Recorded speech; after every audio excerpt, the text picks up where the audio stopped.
Good afternoon and welcome to another episode of Unscripted and Unchained RPG Review. I am DM Bluddworth, and as you can see by the graphics, today's video is a video that was requested of me almost like 3 weeks ago. I really do apologize for not getting around to this, in a more timely manner. Just very busy, near the end of a school year. This is my final school year, so, getting prepared for retirement. And I just couldn't find a time to really put towards this. Now, back three weeks ago or so, and I think that's what prompted this, was I was at that time getting prepared to begin a West Marches campaign using Swords and Wizardry as the game system. And for the first time, I was attempting to use that, a hex crawl method of just creating content as, on the fly as my player group just decided what to do with their characters. And so they would move into a hex. I would simply describe what the major terrain features of that hex were. I would then make some random checks to see, how many events are taking place at the time, which ones do they notice, and then they would determine which ones that they would follow. And that doesn't mean that, let's say there were three events and they chose to follow one. That doesn't mean that the other two events cease to exist. They're still going on. Now, whether or not the player characters will be able to re-engage with them or not is a different story. But it was everything was meant to be developed on the fly, and the I ran into several problems running, that particular way, and they're all self-created problems. So the first problem that I ran into was scheduling.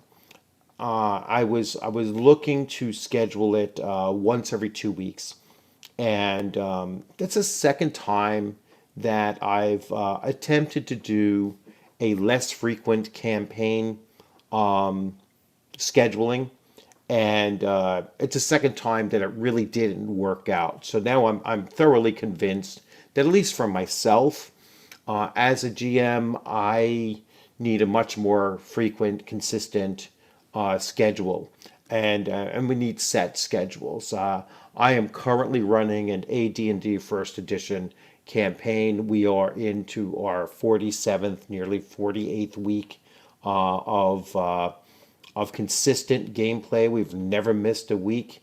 We might have had to alter a day, what day we're going to play on, but we've never missed a week.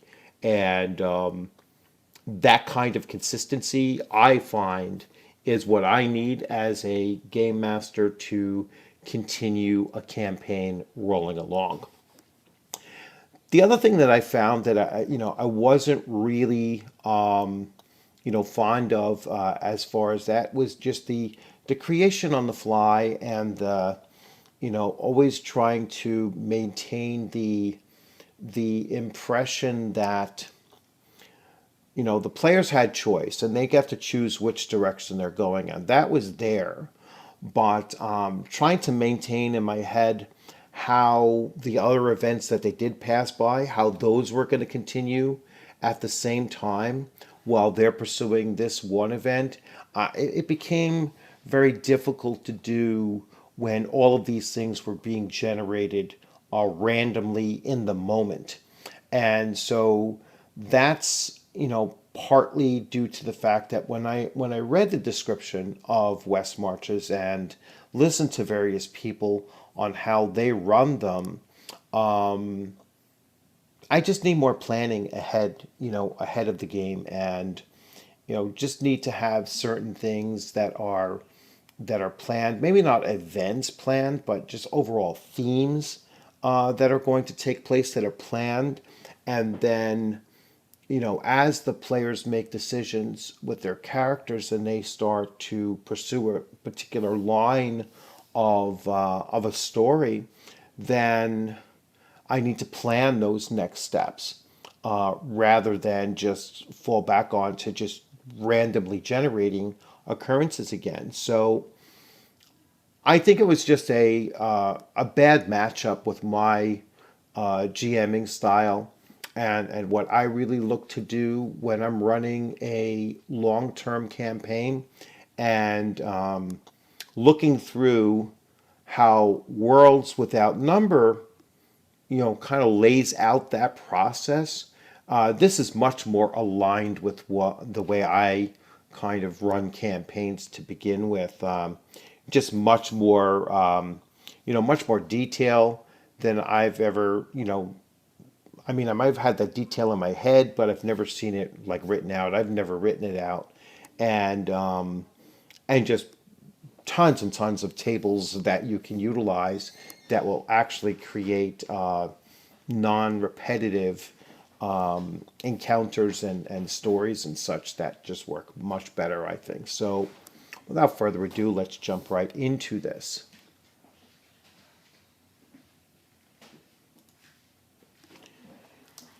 So as you can see, it's a very large book volume. I have plenty of tabs here to mark off the sections of interest that I had. And we are going to jump right into the actual text.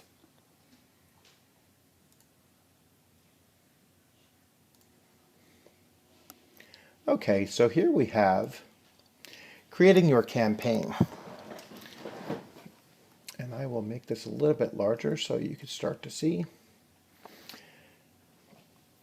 And some of the details that they talk about here is that you're going to begin with a scope. And the scope is basically the kind of campaign that you're looking to run. Then, once you've decided what the scope is going to be, then you start to detail the backdrop. You talk about building a backdrop, and the backdrop is basically 3 levels that you're going to consider. There's the campaign world, there's the region in which the player characters are going to find themselves in, and then there's the kingdom in which the player characters are going to start in. So the best way to think about the world that the campaign is going to take place in is the world is going to have various immutable features. Immutable features are the features that no matter what the player characters actually do, they are not going to change, the world as or any of its features. They're just too small in, in impact in order to have a world-changing type of effect, on the world itself. Then you have region, and region is pretty much just the environment in which they are finding themselves in, and and that's mostly the physical environment, the topography, the geography, the flora and fauna, any other elements of geography that might be included, might also have some regional political characteristics. It could be an empire or something where the player characters might have some impact on what is going on a regional level, but still certainly rare at lower levels. But as they are increasing in their power, the more and more possibility of them having a regional effect will grow. But generally speaking, not affecting the geographic or topographical, features, but rather the political features of a region. And then finally, there is the kingdom level. And obviously, this doesn't have to be a kingdom, in the proper sense of the use of the word.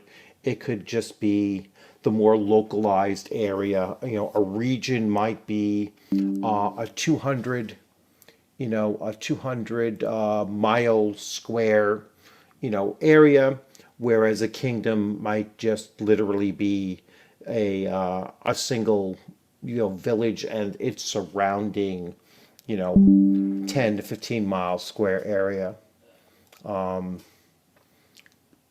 So now we're going to move on. I'm getting these little alerts if you're noticing those. I don't know what's going on. Hopefully it doesn't interfere.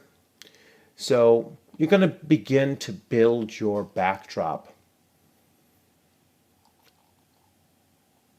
So here they have a nice image of basically what you're, kind of what you're doing here. You're looking down upon the world that you're creating, and you're making these decisions as you go along. So planning your work, there are several golden rules of, I don't know why I'm getting all of these Alienware pop-ups. Anyway, the golden rule of preparation. And so this is the one thing that I really stood out to me based on my experience with the Hex Crawl and the West Marches, was that here with Worlds Without Number, they really do focus on the fact that you are still doing preparation here. Everything is not being done on the fly. You have to do quite a bit of asking certain very specific questions as to what you're looking to create, and you're planning ahead. So this might be, this might be hours worth of planning before you have your very first game session. And I highly recommend that you actually do that. I highly recommend that you have a very good sense of the world that the player characters are going to be adventuring in.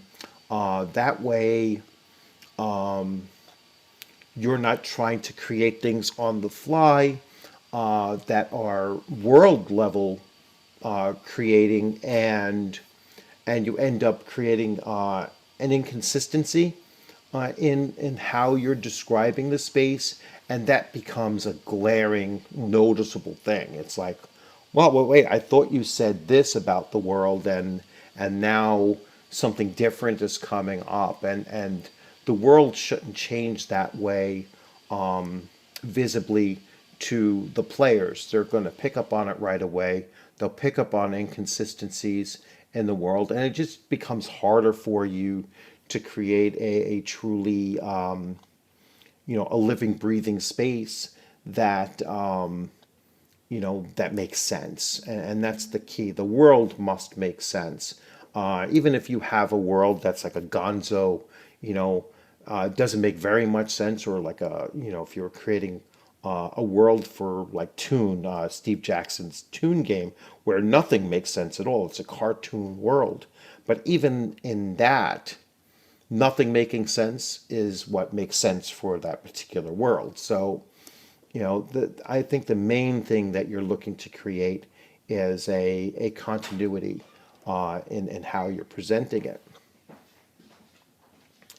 So, first question you're going to ask as the creator of the world is, am I having fun building this? If you're not having fun building it, the players will pick up on that, and and they will start losing interest in it, as you certainly will as well. So, but that doesn't mean that once you come across something that you're trying to create, and you say, well, I'm not really enjoying this, that doesn't necessarily mean that you just throw it out. You could set it aside and see. Well, maybe it's just the fact that it's not going to work in the next session that I'm kind of have in my mind, but it might be useful sometime later on. So you just basically set that aside for a while. And if it comes up again and it might work better in a different circumstance, that's when you use it. If it never comes up again, there's no loss. You just had an idea that you set aside and don't return to. So the world itself, you're going to start to develop your world by asking a series of questions. What's the name of this world for the people in your campaign scope? Are there natural physical laws mostly the same as in our world? Uh, are there any spirit worlds, alternate dimensions, novel planes of existence, or other cosmological locales generally associated with this world? Are there any grand global scale empires or groups to impinge upon the campaign scope? How interconnected are the parts of your world, and are there any vast global events that can happen recently, or are there any that have happened recently? Again, many of these things are not going to be affected by the player characters. All of these are going to affect the player characters in some way or another. Region, once again, you're going to name it. You're going to choose at least 6 major geographic features. You're going to choose about 6 major geographic features. You're going to create 6 nations or groups of importance. Identify regional significant gods. You make a sketch map of the region. Assign 2 important historical events for each group or nation. Define the relationships between the groups that you have already created. Optionally assign each group or faction statistics. So now you have a sense of the region that the player characters are beginning in, and there'll be enough understanding that you have to start to relay that to the players, and they will start to gain greater knowledge of the overall region as they're traveling in it. They're going to be traveling within this region probably for, at least several game sessions, if not literally weeks or months of gameplay. And so it's good to have many of these interaction, possibilities for them. And you also want to increase the sense that their actions, as they grow more powerful, that their actions might actually impact regional events. And then finally we get to Kingdom, and Kingdom is going to start to give even more detail, and these are details that the player characters are going to be in tune with. They're going to be aware of these things. So you're going to pick a linguistic touchstone and give your kingdom or area a name. You're going to flesh out some of its history. You're going to decide how it's ruled and identify the ruler. These are all bits of information the players are going to know through their characters. Identify the enemies of the rulers. Choose one or more problems or goals the kingdom is facing. Make a rough map of that area as well. Place ethnic groups and demi-humans within the region or kingdom. Flesh out the society and style of the kingdom and its occupants. Assign local gods and religious traditions. So all of this here, you're going to start to just lay out a sense of what the kingdom is like. The players are going to know, again, through their characters, they are going to know much about this kingdom because that's where they're starting out. So it's assumed that they will know, many of these elements that you're creating here. Now we get into creating, creating maps and such, and I'm going to really gloss over this because it's very simple to find map making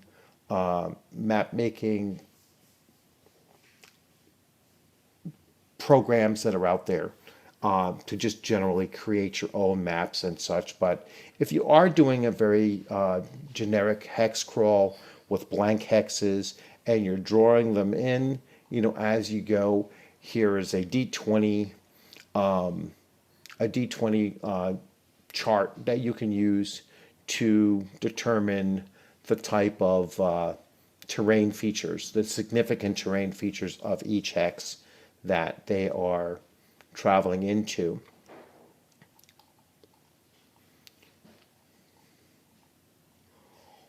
One role terrain feature, details.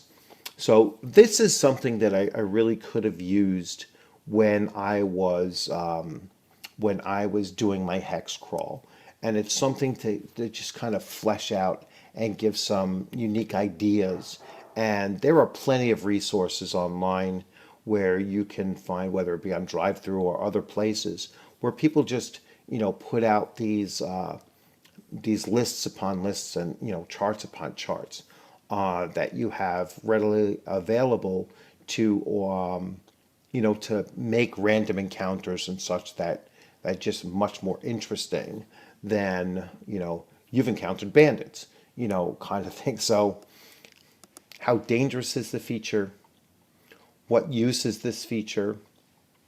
What kind of event last happened here? So let's just go with the number 4.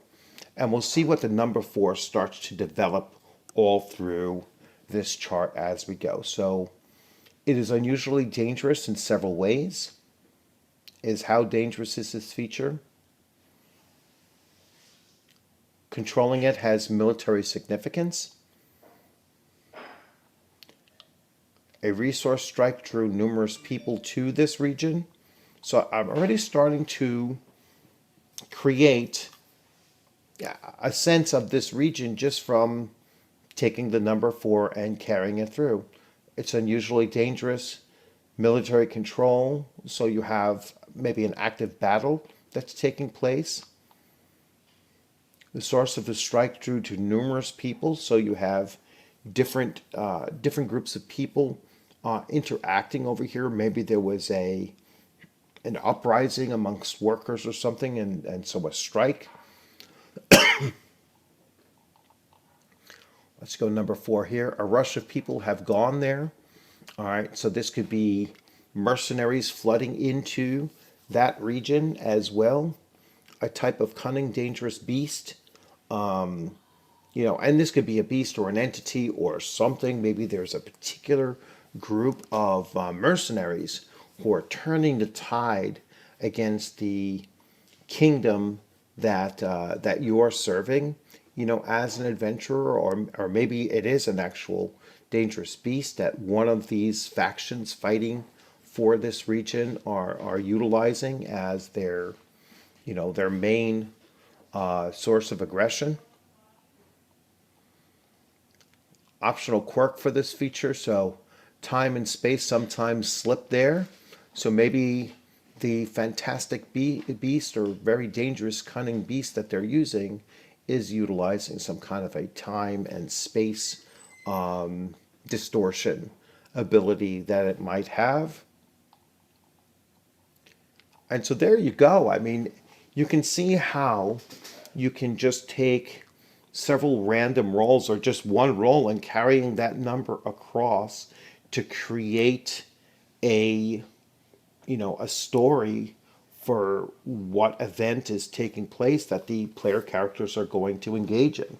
And you can see how quickly you can do that. I mean, I literally just did that within a couple of minutes and pieced it together as I went along and read for the first time each of those selections.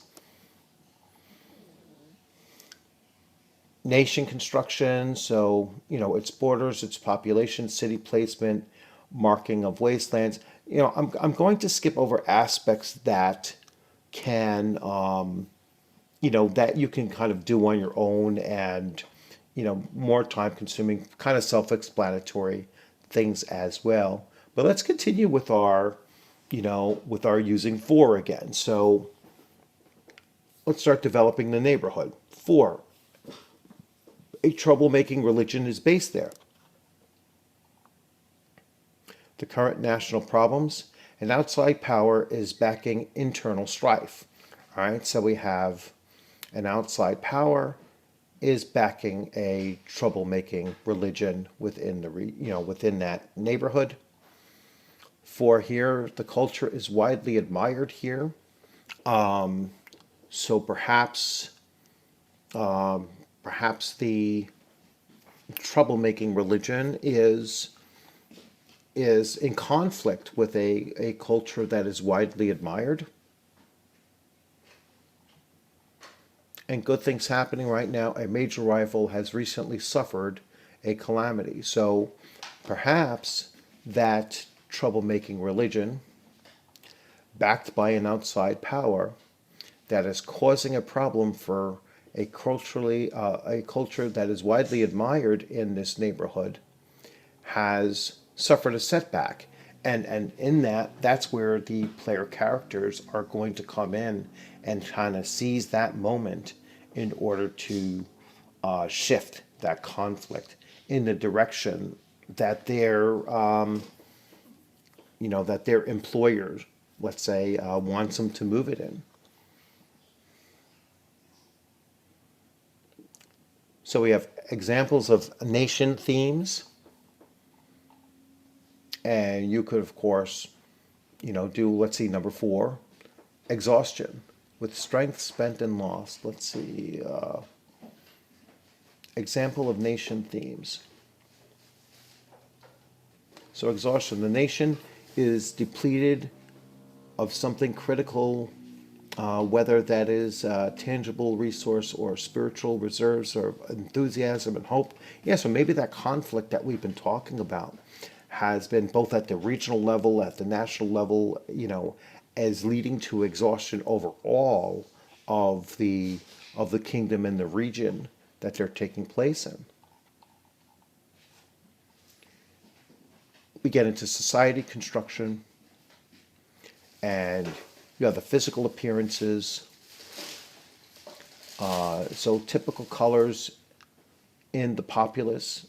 So they're olives and light browns. Hair color, I'm still using that 4. Red shades, stiff and straight. Hair textures.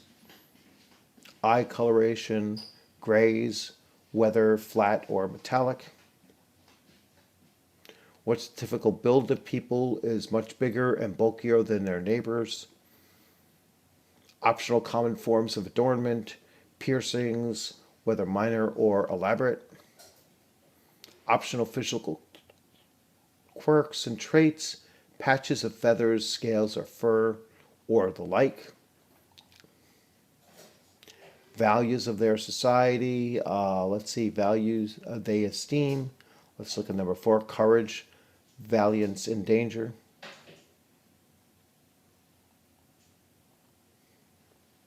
Society organization. Ethnic membership, still using 4 across the board. Example of template societies, pre-Columbian North American tribes.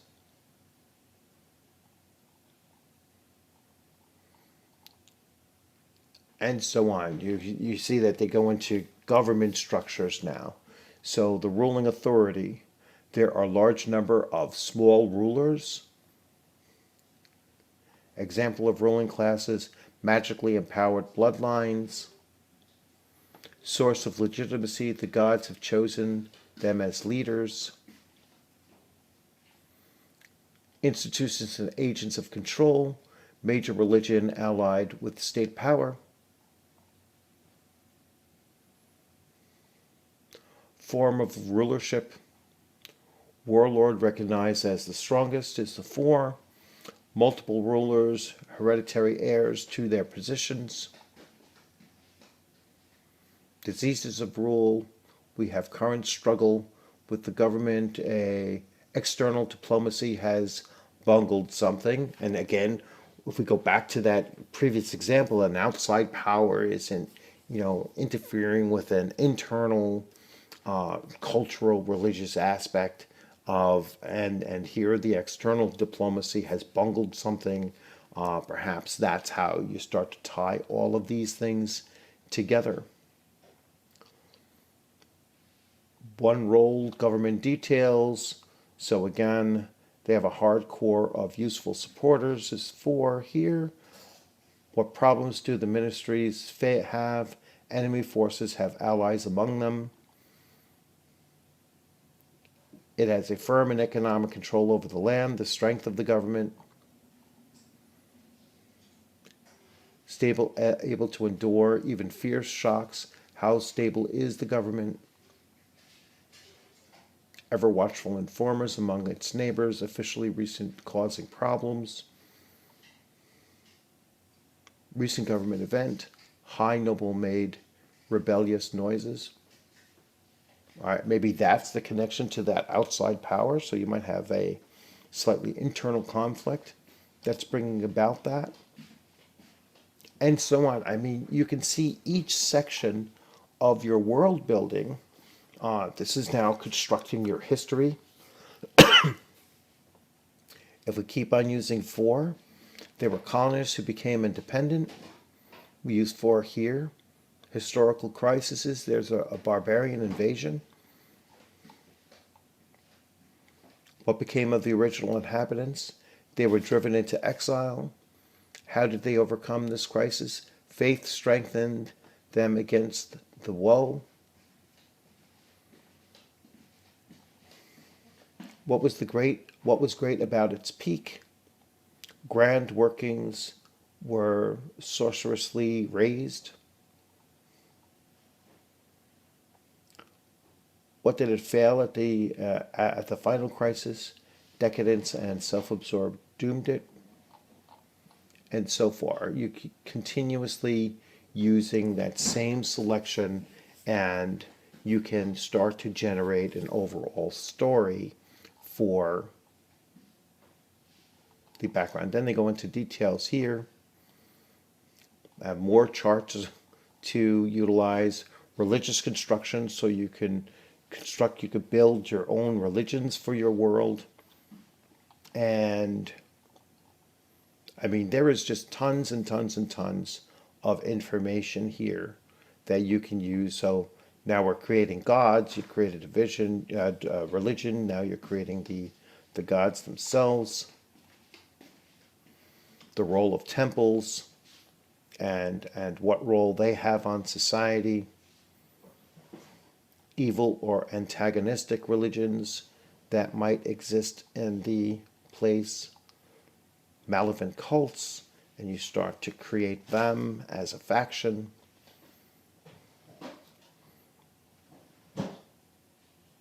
Now this starts to get into your, potential travel locations. So you're going to start placing ruins and points of interest.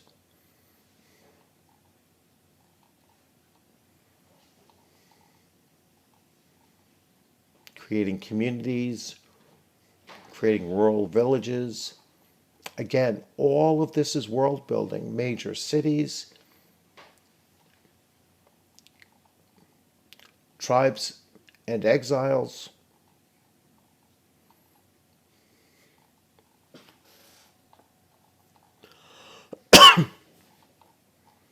And they give you all the explanation of each of those possibilities.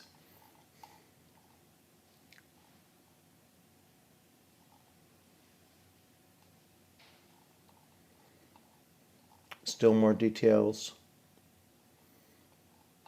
of events and such that were randomly generated, creating the courts, business courts, aristocratic courts, criminal courts, familial clan cohorts, religious courts, court tags,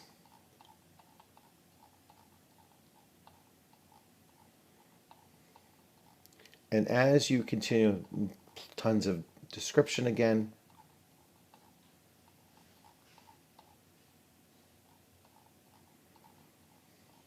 So we're in and around about 70 pages of just random generation of the world, the region, the kingdom, and now even more localized spaces, such as ruins, small towns, cities.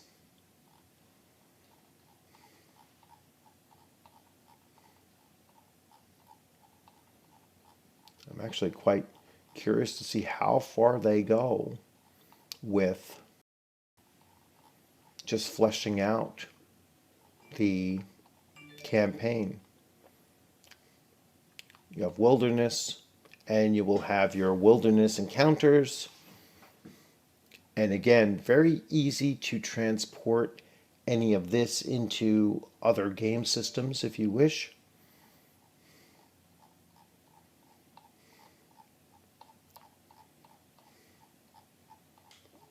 And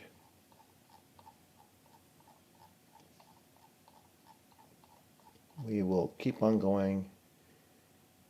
Using this game in other settings, as I've been saying repeatedly, you could use this in Labyrinth Lord, Old School Essentials, Lamentations of the Flame Princess, Osiric, Basic Fantasy RPG, as well as Dungeons and Dragons or any of the other fantasy games that you want to import into. They talk about rescanning character classes, important spells and magic and such. So I am going to save creating adventures to a totally different video, because I think that it deserves that. It'll deserve that time dedicated to it. So as you can see, this is a huge, huge section in Worlds Without Number. And that is just creating a campaign, setting up the background of the backdrop of that campaign, designing the world, the region, the kingdom, and then those very, very specific things. And you also saw how I could just take a random number off the top of my head and just keep on applying that to the various charts, and then creating a story just from that one piece of a starting point, and then just seeing it. If you come across where you can't get it to work, that's where you do a different random roll, and you just move on forward with that and see how you can create an overall story. So I hope you liked this video. I hope this is what you were kind of looking for in a breakdown of creating campaigns and world building using Worlds Without Number. I will follow this up with one that talks about creating adventures using this resource. So once again, I hope you liked this video. If you haven't subscribed, please consider subscribing. And if you have any questions or comments or requests, please leave that in the comments section. Enjoy the rest of your weekend, and I look forward to seeing you on the gaming screen sometime soon. Have a great day.